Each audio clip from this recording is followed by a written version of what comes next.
Ошто көмүр кенинде иштеп жаткан украиналык бир жаран каза таап, экинчиси ооруканага түштү. Бул тууралуу Ош облустук ички иштер башкармалыгынын басма сөз катчысы Жеңиш Ашырбаев билдирди. Анын айтымында окуя 10-мартта Өзгөн районунун Саламалик айыл аймагына караштуу Бештерек жайлоосунда болгон. Украиналык эки жаран ал жерде көмүр кенин чалгындап жаткан. Шахтанын ичинде темирден жасалган тирегиштер топурак таш менен кошо кулап түшүп, ал жерде чалгындоо иштерин жүргүзүп жаткан 41 жаштагы жана 44 жаштагы эки украиналык жаран урандын астында калган, деди ал. Каза болгон 41 жаштагы адамдын сөөгү Ош шаарына жөнөтүлдү. Ал эми бутунан жарат алган 44 жаштагы экинчи чет өлкөлүк азыр Өзгөн райондук ооруканасында жатат. Райондук милиция окуянын чоо жайын териштирүүдө. Өзгөчө кырдаалдар министрлиги азырынча бул окуя тууралуу маалымат жок экенин билдирди.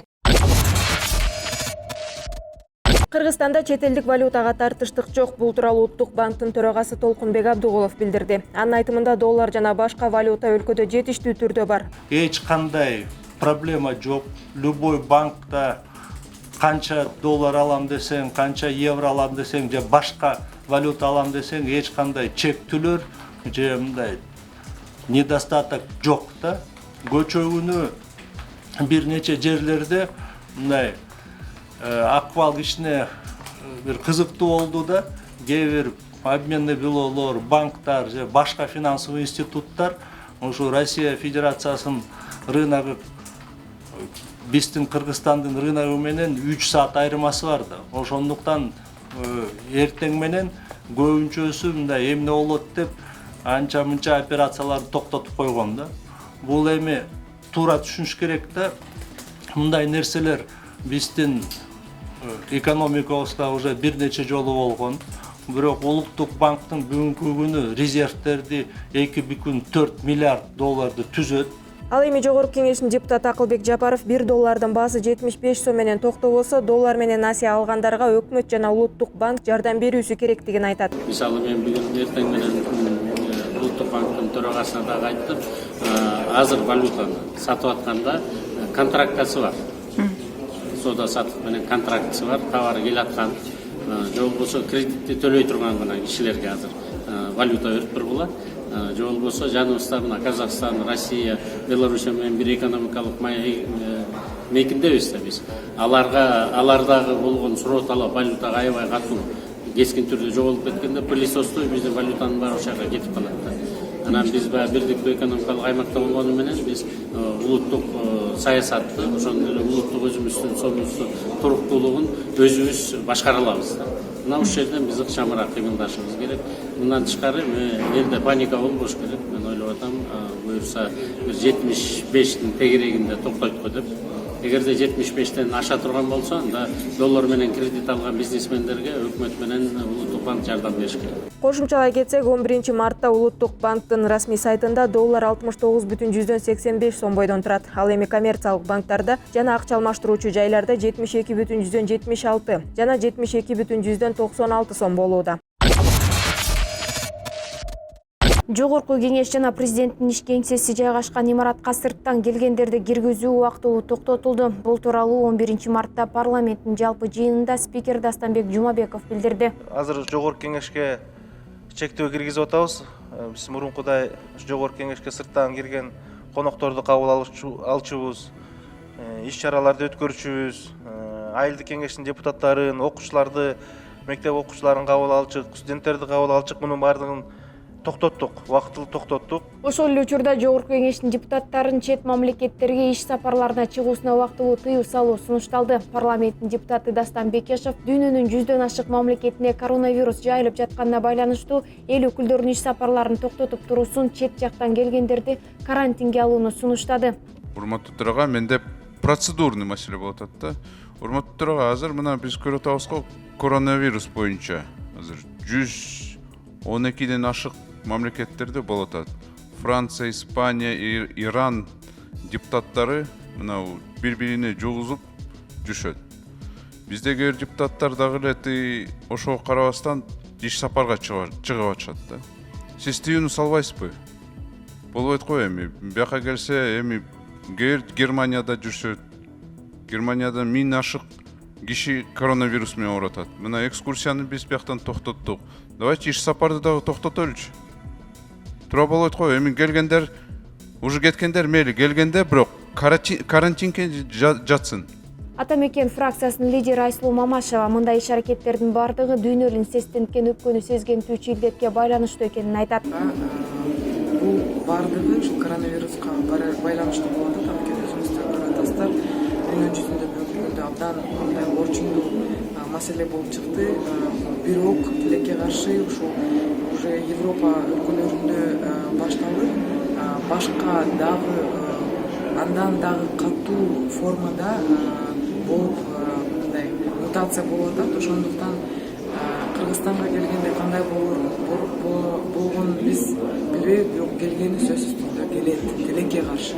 Анткени азыр байкасаңыздар башка өлкөлөрдө дагы абдан катуу орчундуу маселе болот. Белгилей кетсек, 11 мартка карата дүйнөнү дүрбөлөңгө салган коронавирусту дүйнө жүзү боюнча жалпы 118.745 адам жуктуруп алган. Алардын ичинен 4.284 каза болсо, сакайгандардын саны 65.740 адамды түздү. Жогорку кеңештин кезектеги жыйынынын жүрүшүндө айыл чарба, тамак аш, өнөр жайы жана мелиорация министринин орун басары Жаныбек Керималиев төраганын орун басары Мирлан Бакировдон жеме укту. Керималиев өзгөртүү киргизүү сунушталган өкмөттүн токтом долбооруна баяндама жасап жатып, саркынды суу менен ыплас суу деген сөздү алмаштырып алган. Сиз баяндамада ыплас суулар деп, тиги саркынды суулар деп айтып атасыз. Бул жерде баяндамада ошол эме болуп калыптыр да. Эмне болуп калыптыр?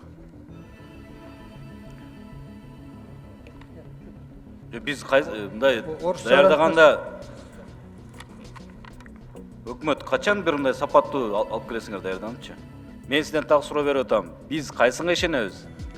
Сравнить таблицага ишенебизби, же сиздин баяндамаңызга ишенебизби? Ыплас суу же саркынды суу? Ошо сравнительный таблица боюнча.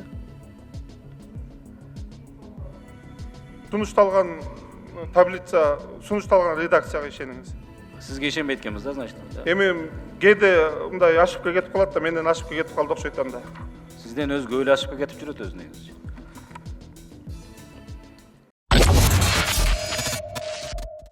Иранда калган кыргызстандык айдоочулардын айрымдары Азербайжан аркылуу келгени жатышат. Бул тууралуу бүгүн 11 мартта Кыргызстандын Тышкы иштер министрлигинин маалымат кызматы кабарлады. Мекеменин маалыматына караганда, кыргыз тарап Азербайжандын тийиштүү мекемелери менен сүйлөшүү жүргүзүп, транзиттик коридор сураган. 9 мартка карата Иран-Азербайжан чек арасында жүк ташуучу 23 унаа бар болчу. 11 мартта Астара көзөмөл өткөрмө пунктунда 11 жүк ташуучу унаа өттү. Калган 12 айдоочу жана унаалар учурда паспорттук бажы көзөмөлдөн өтүп жатышат деп айтылат маалыматта. Эске салсак, Иран-Түркмөнстан чек арасында коронавируска байланыштуу кыргыз айдоочулары карантинде камалып калган. Алар өлкө жетекчилигинен Ирандын аймагынан чыгарып кетүүнү суранышкан. 2015 жылдагы жер үйкени боюнча өткөрүлгөн конкурстун тегерегинде учурда ар кыл пикирлер жаралып жаткан чагы. Ал арада жер үй боюнча маселени иликтөө максатында активисттер тарабынан элдик комиссияда түзүлүп, 5 жыл мурун өткөн конкурстун жагдайларын карашууда. Ал эми мамлекеттик ишмер Турдубек Мамбетов 2015 жылдагы жер үйкени боюнча конкурс ачык жана мыйзамдуу өткөндүгүн айтып, иш бүтүп калганда мындай абалдын жаралуусу туура эмес дейт. Анан кийин бүгүн салынып бүтүп, мына бүгүн эртең кайра пайдаланууга берилет деп атса, мындай ызчылып атканын кереги жок деп эсептейм мен. Как мен пенсионер катары, как заслуженный строитель катары, мурунку мамлекет орган жетекчи катары мен ушундай деген ойдомун. Ушундай деген оюм мен төрдүм. Жакшы, анан бүгүн жөн эле чыгарып алып эле бул ар ким эмне кылып жүргөнүн мен чындыгын билбейм. Мына бул жерден ачык айттым. Ошол жерде эле ошого окшогон эле тыластык адамдарга катышкан ошол комиссияга келген өзүлөрүн айтып турганбыз. Биз колубуздан келишинче ошолор кандай ойлорду айтса, биз ошонун баардыгын комиссия мүчөлөрү баягы учитывать эткенге аракетибизди кылганбыз. Көп жылдан бери эле талкууланып жаткан жер үй өзү көйгөйлүү актив экендигин белгилеген эксперт Азамат Аттокуров орусиялык компаниянын иш алып барып жаткандыгы жакшы саамалык деген пикирде. Ошол жер үйгө жакшы бир инвестор келди да, келип ошол аукциондон жеңип, анан кийин разработкасы жанакындай сухой экен, мокрый эмес, экологияга зыян тийгизбей тургандай. Андан сырткары мурунку жанакы ошол лицензиянын ээси менен болгон 586 миллион долларлык карызын жаап койду. Андан сырткары аукциондон мындай бийик баа берди дегендей. Ошол менен бул жер үй компаниясы Россиянын жанакы Восток Геол разведка деген компаниясына тиешелүү болуп калды. Эми бул жер үйдүн тегерегиндеги болгон ситуация, бул мен ойлойм сырткы тараптардан бирөөнүн ушуну баягы орусча айтканда раскачивать лодку депчи. Себеп дегенде инвесторлор бардыгын карайт да. Ушул инвесторлор киргенде Кыргызстанда иштей алабы же иштей албайбы депчи. Анан кийин ушундай жанакындай чатактардын болгонун көрүп, инвесторлор көп деле келбейт.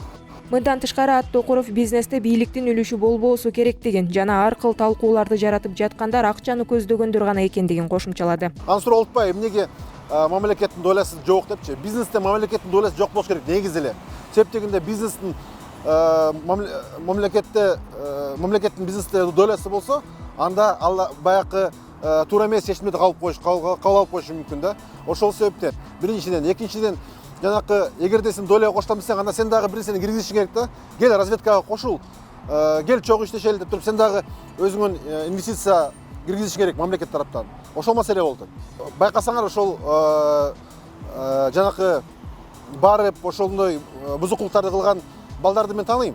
Алар бардык митингтерге катышат дагы, жанакы түрктөр менен болгон, анан лицензия. Негизи эле байкасаңар, ушул кен казган, кайсы жерде акча көп болсо, ошол жака тез-тез катышып турушат да ошол балдарчы. Таластагы жер үй алтын кени 1969-жылы чалгындалган. Бул кен алтындардын өлчөмү боюнча Кыргызстанда кумтөрдөн кийинки орунда турат. Геологиялык баштапкы иликтөөгө ылайык кенде 84 тонна алтын, 10 тоннадан ашуун күмүш бар. 2015-жылы кен иштетүү укугу аукциондук негизде $100 миллион сатылган. Мындай укук Орусиялык Орус платинасы компаниясына таандык Восток геодобыча компаниясына тийген. Анын карамагында Алтын альянс ишканасы түзүлгөн. Учурда жер үй кенинде курулуш иштеринин көпчүлүк пайызы аяктап калган. Ал жакта жалпысынан алганда 800 адам эмгектенет жана алардын 90% жергиликтүү тургундар. 2 жылга жакын убакыттан бери абакта жаткан мурдагы премьер-министр Сапар Исаков бүгүн 11 мартта эгиз уулдуу болду. Бул тууралуу бүгүн Бишкек шаардык сотунда Бишкек жылуулук электр борборун модернизациялоого байланыштуу кылмыш иши боюнча соттук отурумунда белгилүү болду. Ал жерде Исаковду туугандары куттуктап жатышты. Буга чейин Сапар Исаков жубайы Малика Арстанбекова менен 4 кыздуу болгон. Сапар Исаковдун жубайы Арстанбекова психолог, адистигинин ээси жана илимдин кандидаты даражасына ээ. 2019-жылдын 6-декабрында Бишкектин Свердлов райондук сотунда Бишкек жылуулук электр борборду модернизациялоо иштерине байланыштуу Исаков баш болгон бир нече аткаминерлерге карата козголгон кылмыш иши боюнча акыркы соттук отурум болгон. Соттун чечими менен мурунку премьер-министр Сапар Исаковдун мүлкү конфискацияланып 15 жылга эркинен ажыратылган.